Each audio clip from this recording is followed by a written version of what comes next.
성경을 읽다 보면은 이따금씩 마음을 끌어당기고 깊이 생각하게 만드는 구절을 만날 때가 있습니다. 저에겐 오늘 읽었던 이 시편 25편의 7절 말씀이 그랬습니다. 여호와여, 내 젊은 날의 죄와 허물을 기억하지 마옵소서. 주님의 인자하심을 따라 나를 기억하옵소서. 여기서 저자는 하나님께 한 가지는 기억하지 말아 주십시오. 그리고 한 가지는 기억해 주십시오. 이렇게 기도를 드립니다. 곧 자기 젊은 날의 죄와 허물은 기억하지 말아 주십시오. 대신에 저는 기억해 주시기 바랍니다. 그렇게 기도하는 거죠. 젊은 날이란 말을 쓴 걸 보니까 시편 기자는 아마 나이가 많이 좀 들었던 것 같습니다. 그는 어느 날 자기의 지나온 삶을 돌아봅니다. 젊은 시절을 회고합니다. 열심히 바르게 하나님에 대한 믿음을 지키면서 살아가길 원했지만 돌아보니 많은 허물이 있고 죄가 있고 실패가 있습니다. 그걸 생각해 보니까 마음이 답답해집니다. 그래서 그는 이렇게 말하는 거죠. 하나님, 나의 젊은 시절의 죄와 허물을 기억하지 말아 주십시오. 네, 여러분, 이와 같은 마음이 시편 기자만 그러겠습니까? 우리도 비슷하지 않겠어요? 젊은 날에는 힘은 있고 의욕은 넘치는데 아무래도 미숙하니까 이것저것 하고 나서 시간이 지나고 이 잘못됐구나 하는 것을 깨닫는 경우가 많죠. 그래서 나이 들수록 왜 그때 그 일을 했을까? 그때 왜 그 일을 했을까? 혹은 반대로 그때 그 일을 했어야 했는데 왜 안 했을까? 후회가 우리 속에 있는 겁니다. 어떤 사람은 그런 기억 때문에 밤에 잠을 들지 못하지요. 그것을 잊기 위해서 술을 마시고 친구를 만나고 텔레비전을 보고 이런 식으로 하지만은 잘 안 잊혀집니다. 그러면서 우리 삶의 시간이 많이 지나가는 거죠. 철학자 마틴 하이데거는 현대인들의 삶의 대부분이 잡담과 부질없는 호기심과 자신 없는 애매모호한 태도 속에서 지나간다. 그렇게 이야기했어요. 근데 나이가 들수록 저도 보니까 하이데거 이야기가 참 맞다. 그런 생각 해봅니다.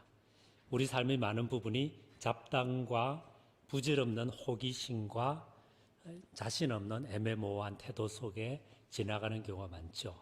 그러면서 우리는 어떤 것은 잊어버리려고 그렇게 하는 겁니다.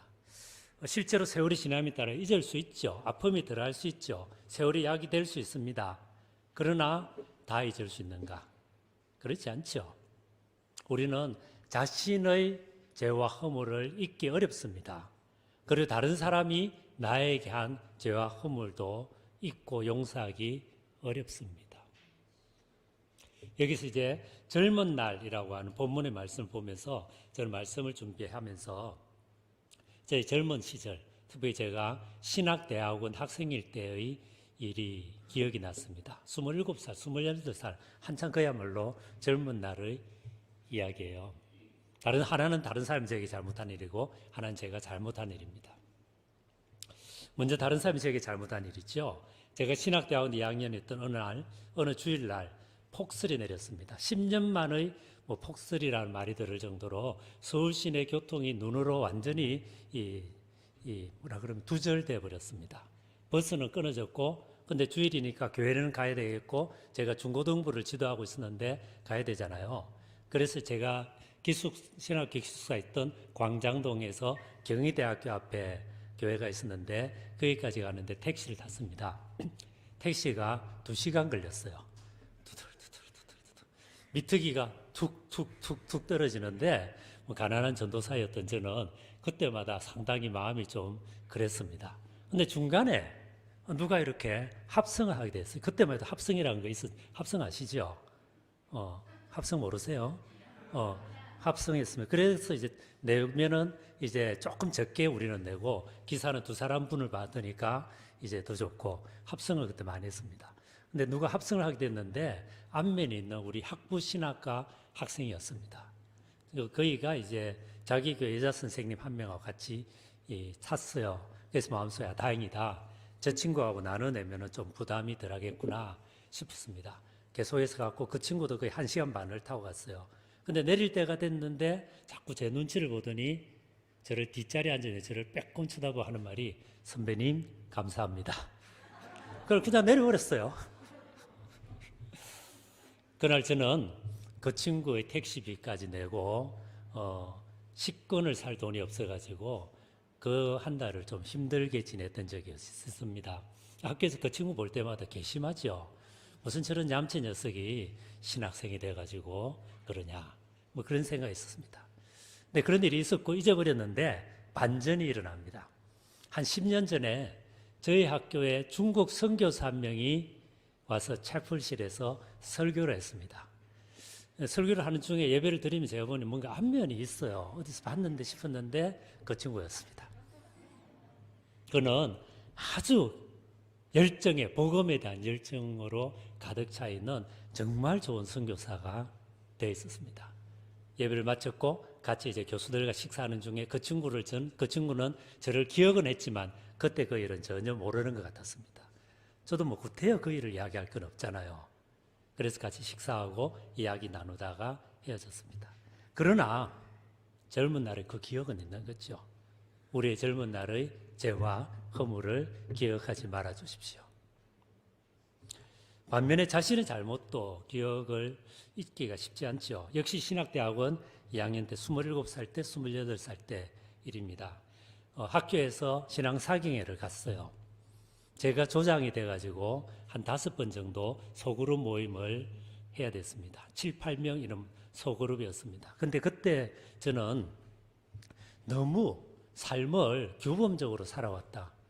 일탈을 너무 안 했다. 그냥 범생으로 살아왔다. 그래서 뭔가 좀 일탈을 해야 뭔가 배울 것이 있지 않나 이런 생각을 한참 많이 하고 있었을 그런 때였습니다.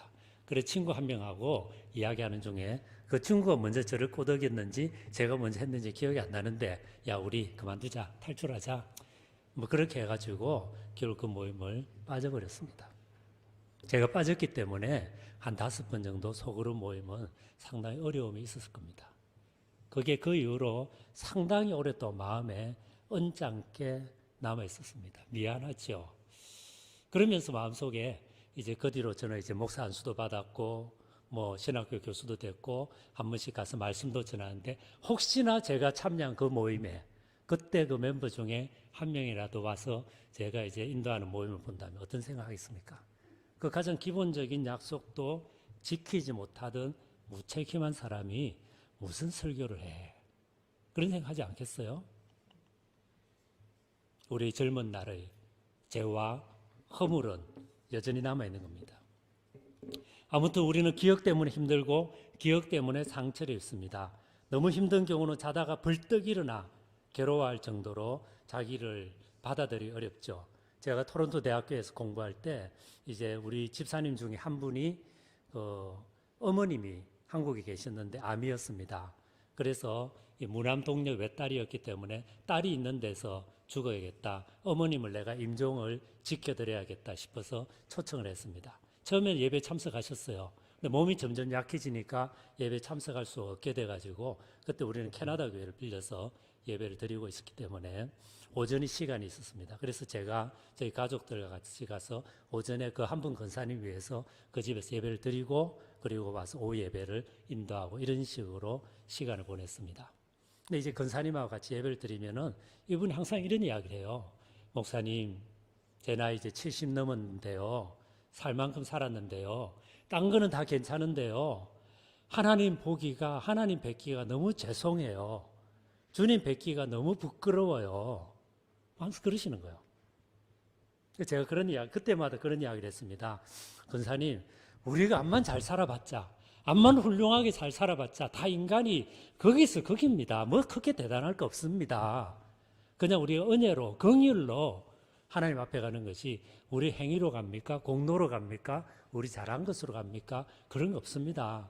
그냥 하나님께서 권사님 있는 대로 받아주시니까 편하게 지내시다가 주님 만나러 갑시다. 그런 이야기를 제가 그 이야기할 때 36, 7쯤 됐습니다. 분명히 그렇게 저 생각하고 말했습니다. 그러나 정말 마음 깊은 곳에서 그 권사님하고 공감하면서 했을까? 잘 모르겠어요. 근데 이제 저도 나이가 들고 그 권사님의 나이까지는 아니지만 가까이 되니까 권사님 마음이 많이 좀 공감이 돼요. 아마 그분은 그랬던 것 같아요. 하나님 보기가 부끄럽습니다. 이런 말 속에서 결국 자기 인생이 억울한 거죠. 삶이 아쉬운 것입니다. 잘 살고 싶었습니다. 멋있는 삶이기를 바랬습니다. 아름답기를 원했습니다.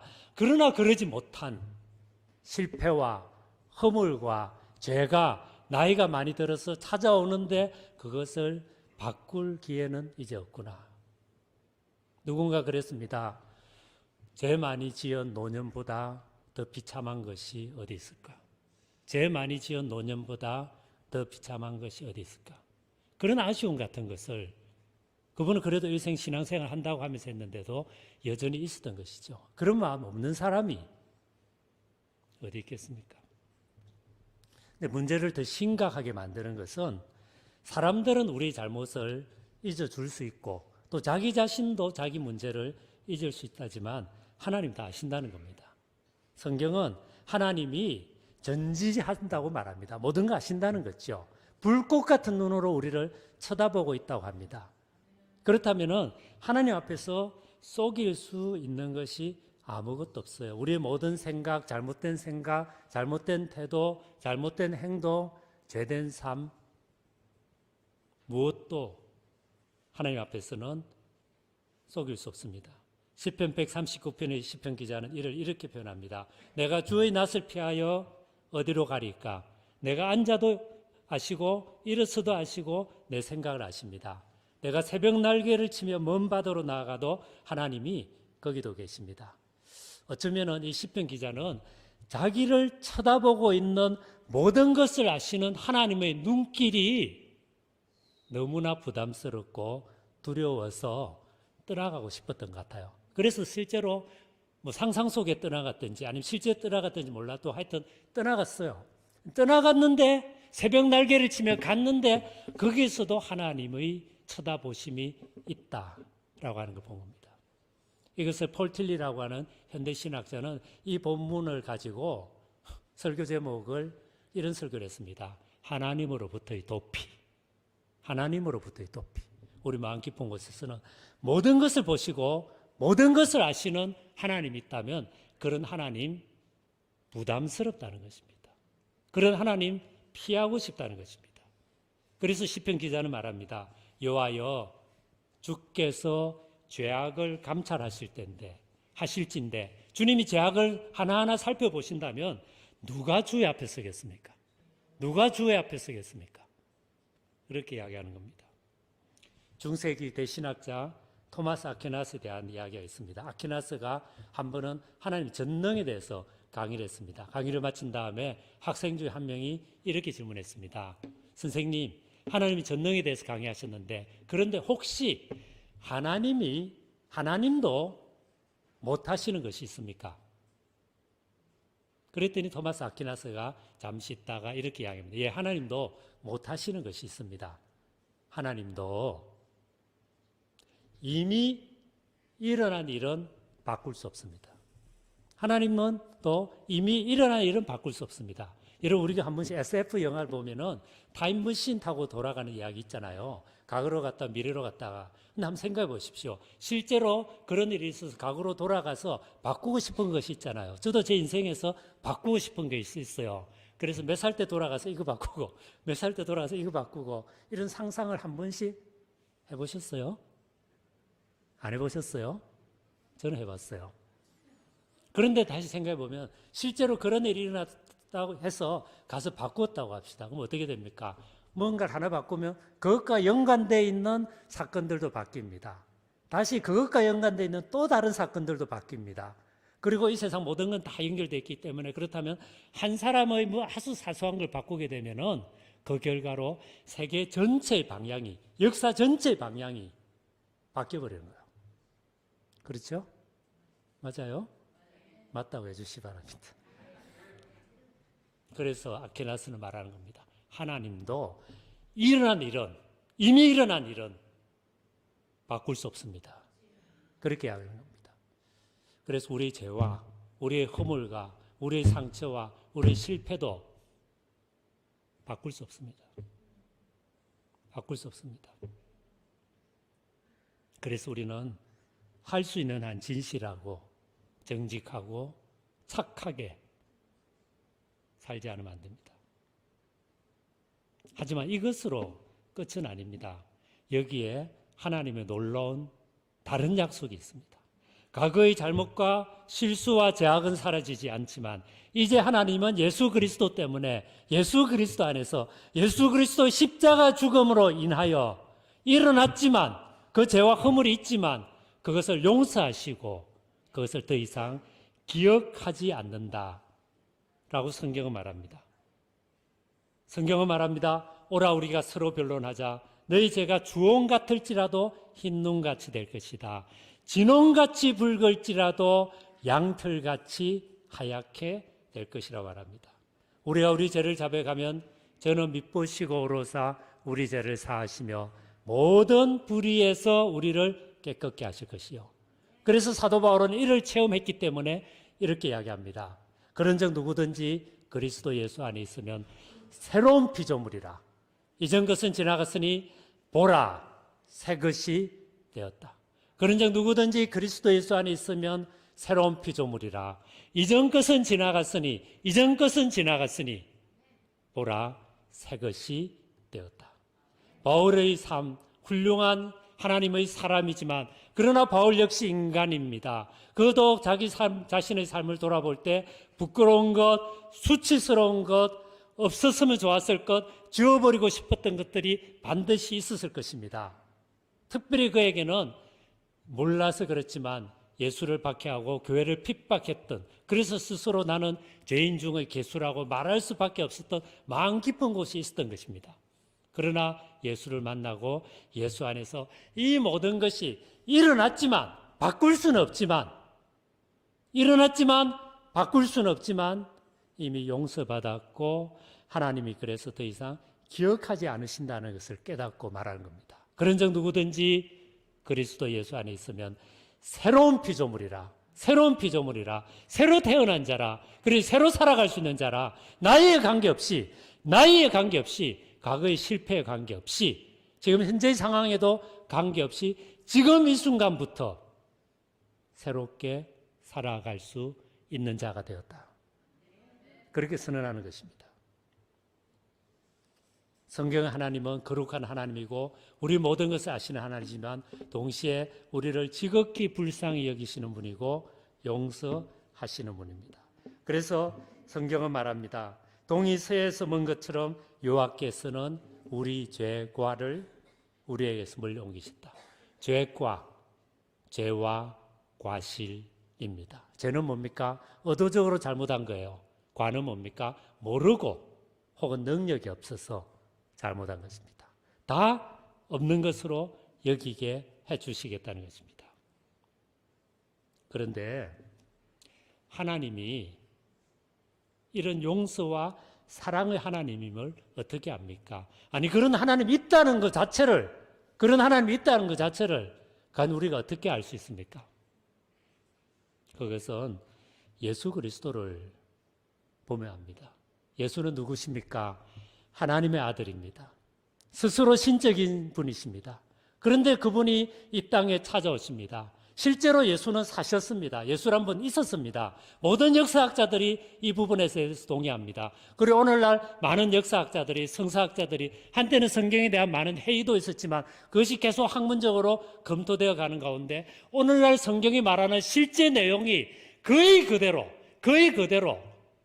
물론 복음서 기자들에 따라서 마태, 마가, 누가, 요한복음이 보는 관점이 다르고 말하고자 하는 내용이 다르고 공동체의 문제들이 있었고 관심사가 달랐기 때문에 조금씩은 다를 수 있지만 그러나 복음서들이 공통으로 말하는 것이 실제로 역사적인 사실이다 라고 하는 것이 오늘 거의 학문적으로 최고 전문가 학자성을 가진 사람들에 의해서 인정을 받고 있습니다.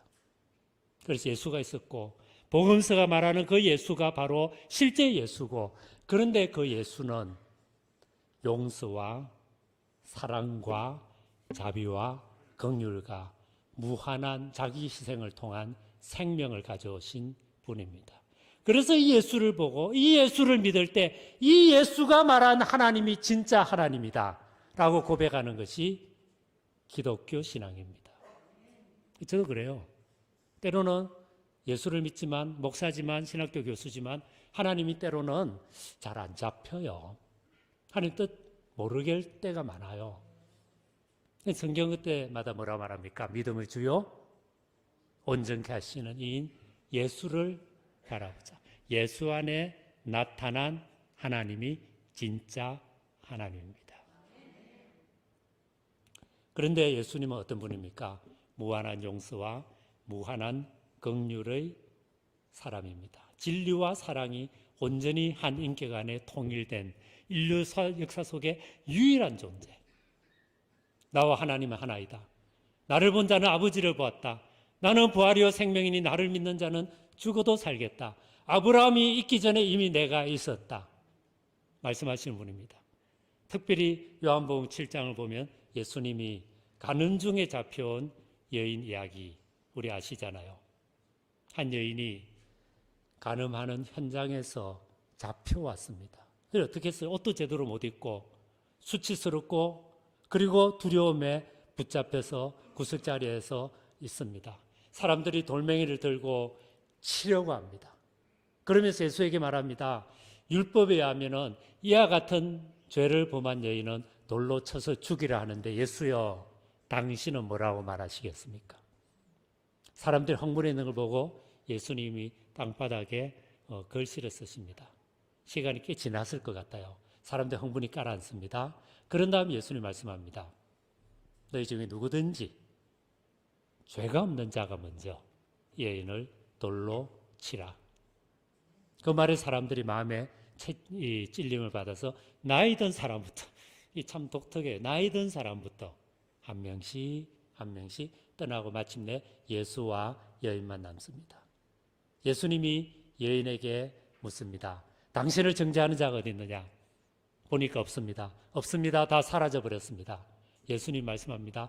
나도 당신을 정죄하지 않습니다.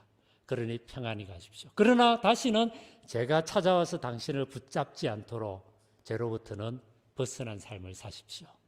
그렇게 이야기합니다. 근데 여러분 여기서 두 가지 시선이 있어요. 돌멩이를 들고 여인을 치려고 하는 이 사람들이 바라본 건 뭡니까? 여인의 죄를 봅니다. 여인의 더러움을 봅니다.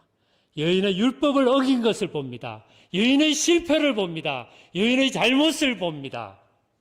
그래서 돌멩이를 들고 이와 같은 죄를, 이와 같은 실패를, 이와 같은 잘못을, 이와 같은 잘못된 삶을 살아온 사람은 이라고 정죄합니다. 우리도 때로는 이렇게 정죄하죠. 자기 자신에 대해서 정죄합니다. 그렇죠? 자기 자신을 보면서 나는 왜 이거밖에 안 될까? 왜 이렇게밖에 안 살까? 자기를 정죄합니다. 그런 죄책감, 자책감이 찾아오겠죠. 다른 사람을 향해서 그런 생각이 듭니다. 그렇게 되면 어떻게 됩니까? 미움이 찾아오고 심판하고 판단하는 마음이 찾아오겠죠. 그런데 예수님은 그렇게 안 해요. 예수님 이 여인을 용서해요. 왜 그랬을까요? 왜 예수님은 이 여인을 용서하고 오히려 축복하고 새로운 삶을 살아가게 했을까요? 예수님은 다르게 보셨기 때문입니다. 사람들은 여인에게서 여인의 죄를 보았습니다. 여인의 실패를 보았습니다. 여인의 잘못된 살아온 삶을 보았습니다. 그러나 예수님은 다른 걸 봅니다. 지금은 실패했지만, 지금은 연약하지만, 지금은 죄에 빠져 있지만, 그래서 지금 수치와 부끄러움 속에 있지만, 그래도 한때는 누군가의 사랑받는 딸이었을 것입니다. 한때는 누군가의 지극히 사랑스러운 연인이었을 수도 있습니다. 어쩌면 한때는 누군가의 가장 존경스럽고 사랑스러운 어머니였을 수도 있습니다. 무엇보다도 그는 지금도 하나님의 은혜가, 하나님의 긍휼이, 하나님의 손잡아 주심이, 하나님 축복이 임하면 지금이라도 새롭게 인생을 아름답게 꽃피울 수 있는 하나님의 딸일 수 있습니다. 예수님은 그걸 봤어요. 그래서 너희 중에 누구든지 죄 없는 자가 여인을 돌로 치라. 사람들이 떠나고 어떻게 보면은 예수님은 이 여인을 돌로 칠 수 있어요. 그렇죠? 예수님 죄가 없으십니다. 예수님만은 그분 자신이 바로 온전한 법이기 때문에 이 법에 의지해서 여인의 잘못을 심판할 수 있어요. 그러니 예수님 말합니다. 나도 당신을 심판하지 않습니다. 무슨 말입니까? 심판할 수 있어요. 어떻게 보면 심판해야 돼요. 그러나 심판하지 않아요. 왜요? 하나님이 그런 분이기 때문입니다. 하나님 그런 용서, 긍휼, 사랑, 그래야요 그 사랑으로 인해서 새롭게 삶을 만들어서 출발시키시는 분이 하나님이기 때문에, 그래서 우리는 예수 그리스도 안에서 하나님이 무한한 용서와 사랑과 긍휼의 하나님임을 깨닫게 됩니다. 우리 인간의 사랑과 하나님의 사랑이 달라요. 우리 인간의 사랑은 뭡니까? 사랑스러운 것을 사랑하는 것이 우리 인간이죠. 가치 있는 것을 우리는 사랑하길 원합니다. 그래서 아름다운 여인을 보면은 사랑이 갑니다. 왜요? 아름다운 가치가 있으니까요. 능력 있고 똑똑하고 인격적인 남자를 보면은 사랑의 마음이 갑니다. 왜 그렇습니까? 그것은 가치가 있는 것이거든요. 말을 잘 듣고 신실하고 그러면서 부모에게 순종하고 공부도 잘하는 아들, 딸이 있으면은 더 사랑스럽고 뿌듯합니다. 왜냐하면은 그런 아들, 딸은 더 가치 있는 아들, 딸이니까요. 그러나 하나님의 사랑은 가치를 만드는 사랑입니다. 가치 없어요. 사랑스럽지 않아요. 모자라요. 죄가 있어요. 실패했어요. 잘못 살고 있어요. 여전히 어두움 속에 있어요. 그럼에도 불구하고 사랑하십니다. 그리고 그 사랑으로 인해서 가치를 만들어줘요. 가치가 없었지만 사랑받았기 때문에 이제는 가치가 있습니다. 부족하지만 사랑을 받았기 때문에 이제는 삶이 바뀌어 있어요. 하나님의 사랑은 가치를 만들어내는 사랑입니다. 이 가치를 만들어내는 하나님의 사랑을 우리도 때로는 경험하죠. 특별히 부모가 되면 경험하죠. 그렇죠? 여러분 부모 된 분들이 많이 있잖아요. 자식이 항상 사랑스럽기만 합니까? 자식이 항상 마음에 들기만 합니까? 여러분 집은 다 그래요? 그러면 너무 좋겠죠. 그럼 너무 고맙겠죠. 자식이 뿌듯하겠죠. 그러나 안 그럴 때가 있잖아요. 그때 그럼 여러분 자식을 내칩니까? 아니죠. 물론 인간인지라 실망해요. 상처 입어요. 다시는 저런 꼴 보기 싫다. 그런 말 하고 싶은 순간도 인생에는 찾아올 수 있죠. 그러나 그 사랑이 쉽게 포기됩니까? 여전히 사랑하죠. 다만 가슴 아픈 사랑을 하는 것이죠. 사랑하는데 가슴 아픈 사랑을 하는 것이죠. 우리는 우리가 부모이기 때문에 그 사랑을 알아요.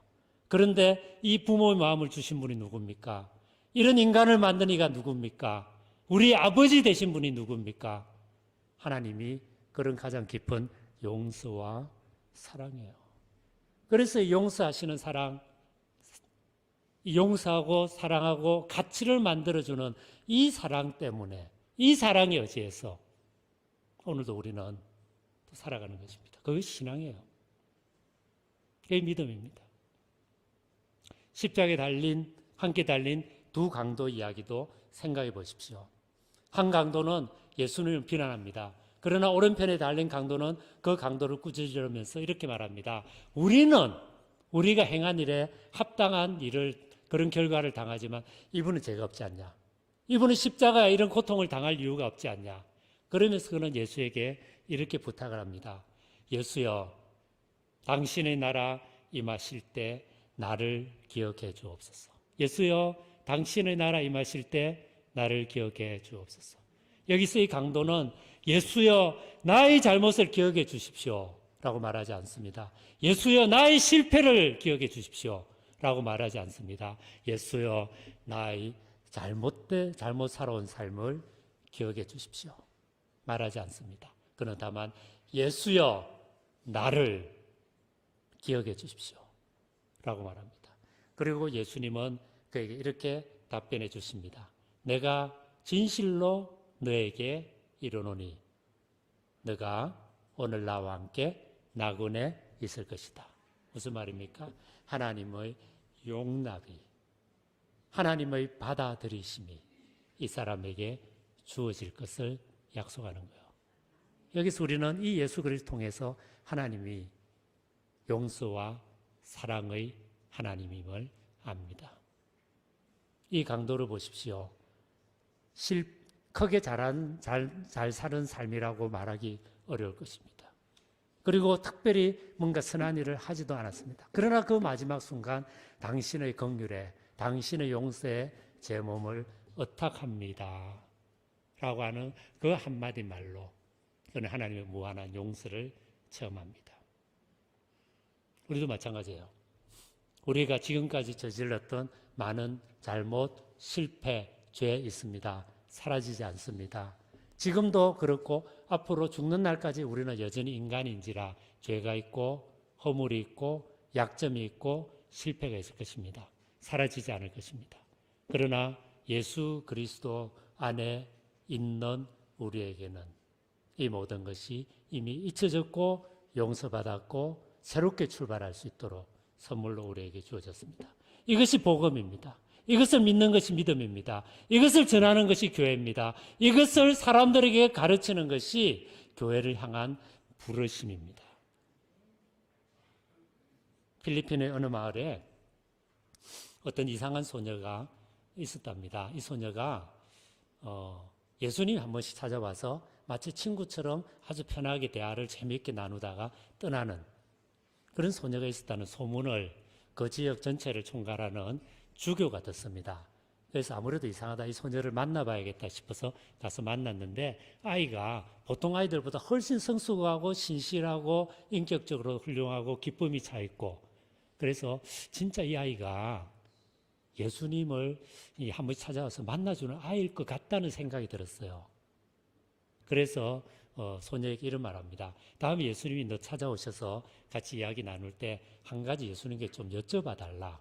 내가 젊은 시절, 젊은 신부일 때, 본당 신부일 때 뭔가 크게 잘못한 게 한 게 있는데 그게 뭔지 예수님께 한번 여쭤봐라. 이 소녀를 시험해 보기 위해서 그런 이야기를 합니다.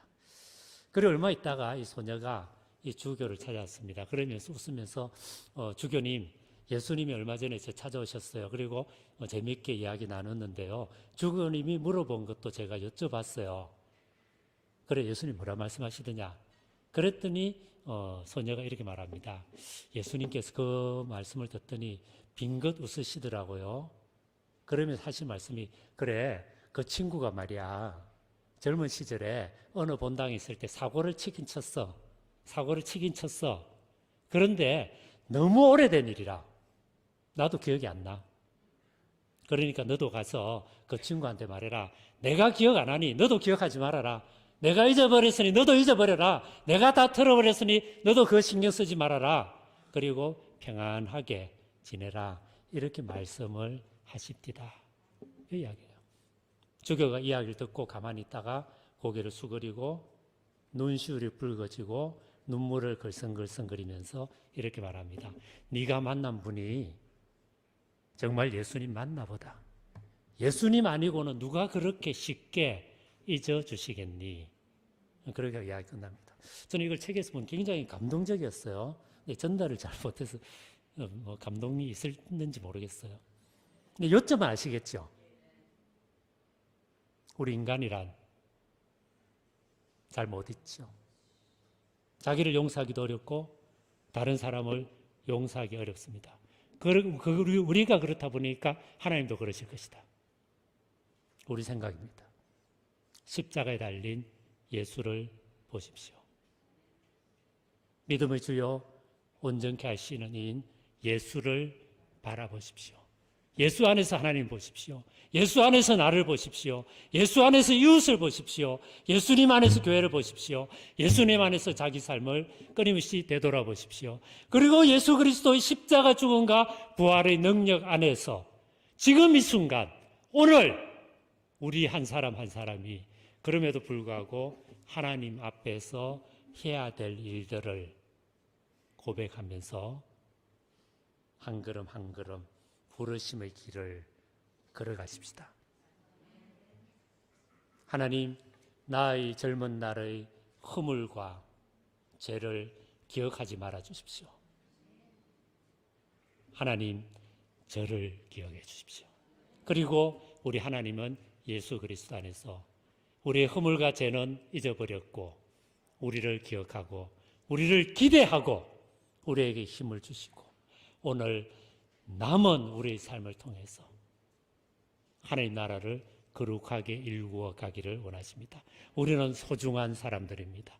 하나님의 사랑을 받은 사람들입니다. 하나님의 용서를 입은 사람들입니다. 하나님의 기대를 받은 사람입니다. 하나님의 말씀의 능력 안에서 새롭게 되었고 새롭게 될 사람들입니다. 이 말씀을 붙잡으면서 오늘도 우리를 향한 주님의 붙잡아 주심 안에서 우리 남은 삶을 힘있게 살아가는 축복이 있으시기를 축원드립니다. 같이 기도하십시다.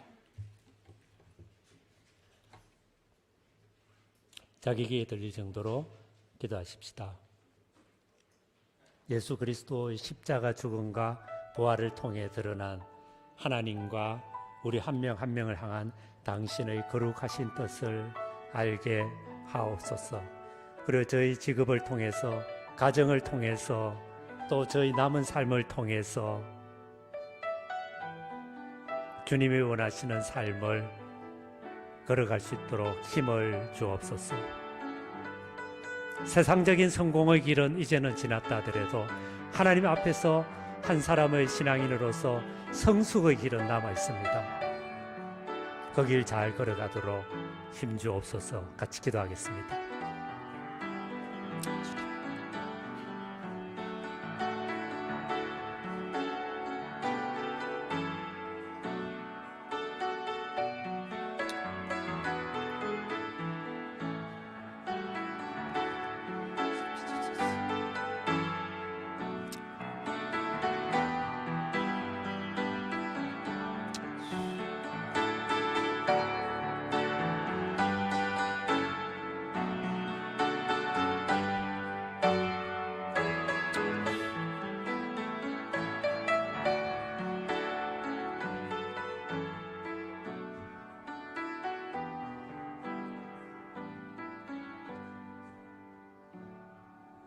거룩하신 주님, 시편 기자가 하나님 저희 젊은 날의 죄와 허물은 기억하지 말아 주십시오.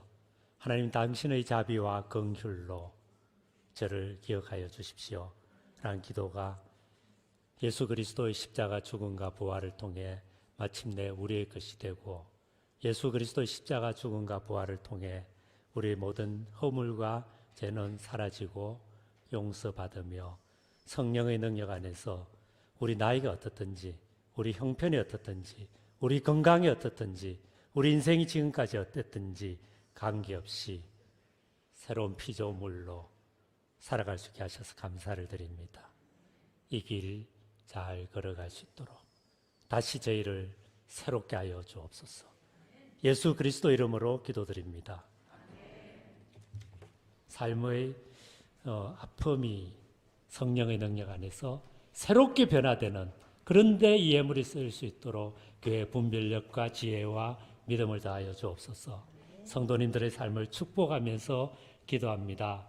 몸이 아픈 분들, 당신의 십자가 피 흘린 그 손길로 머리끝부터 발끝까지 만져주셔서 깨끗하게 건강하게 하여 주시옵소서. 몸이 아픈 분들, 마음이 아픈 분들, 관계 때문에 힘든 이들, 오랫동안 기도하고 있지만 기도가 응답하지 못하여 낙심하고 있는 분들, 성령께서 찾아가셔서 필요한 대로 붙잡아 주시고 은혜를 더하시며 새롭게 하시며 하나님에 대한 믿음으로 우리를 변화시켜 주시옵소서. 지금은 우리 주 예수 그리스도의 은혜와 하나님 아버지의 사랑하심과 성령의 날마다 함께 하시며 새롭게 하심이 우리의 모든 잘못은 남아있지만 이미 용서받았고 잊혀졌고 그래서 성령 안에서 새롭게 살아갈 수 있음을 믿고 오늘도 믿음, 소망, 사랑의 길을 걸어가기를 원하는 귀한 성도님들과 가정과 자녀들과 생업과 기도 제목과 이 교회 위에 지금부터 영원토록 함께 하시기를 간절히 축원하옵나이다.